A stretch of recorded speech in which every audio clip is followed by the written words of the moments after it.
Les actions séquentielles et les actions conséquentielles sont en essence les mêmes actions. Ce qui les distingue n'est pas le geste, mais le mode de participation de l'être. Lorsqu'une action suit la séquence naturelle de la vie, elle s'intègre au flux de l'existence. Dans cette condition, elle n'éveille ni émotion, ni souvenir, elle est pure continuité, mouvement qui ne laisse aucune trace. Les actions conséquentielles, en revanche, lorsqu'elles sont interprétées, génèrent des émotions, construisent des souvenirs, et façonnent l'identité.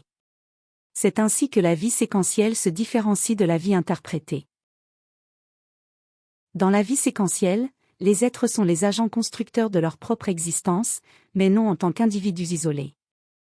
Dans cette dimension, il n'y a pas de « moi », il n'existe que le tout, la vie qui se meut par elle-même, sans nécessité d'interprétation.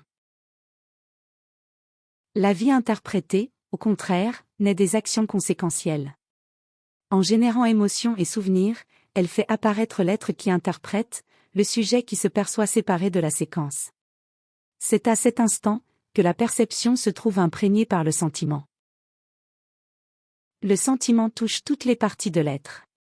Il mobilise tout le patrimoine intérieur, souvenirs, conditionnements, désirs et peurs, et le met en mouvement.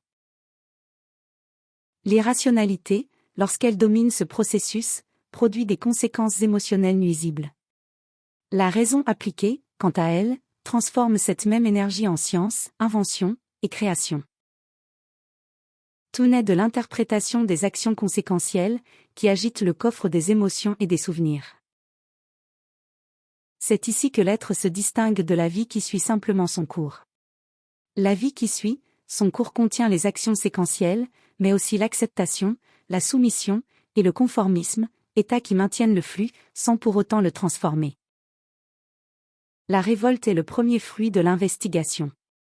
La transgression est le fruit de l'auto-investigation. Toutes deux naissent du même être qui, tout en participant à la séquence de la vie, la questionne également, et l'impulse depuis son origine. Les questionnements ne portent pas sur la séquence de la vie, mais sur ses causes et ses conséquences. Ils explorent ce qui se trouve derrière le flux, ce qui le motive, ce qui le déforme. Et la vie continuera de suivre son cours, tant que la compréhension ne se révélera pas entièrement à l'être. Lorsque cette compréhension se manifeste enfin, elle éclaire l'être lui-même, celui qui est simultanément le moteur de la vie, et l'auteur de l'interprétation.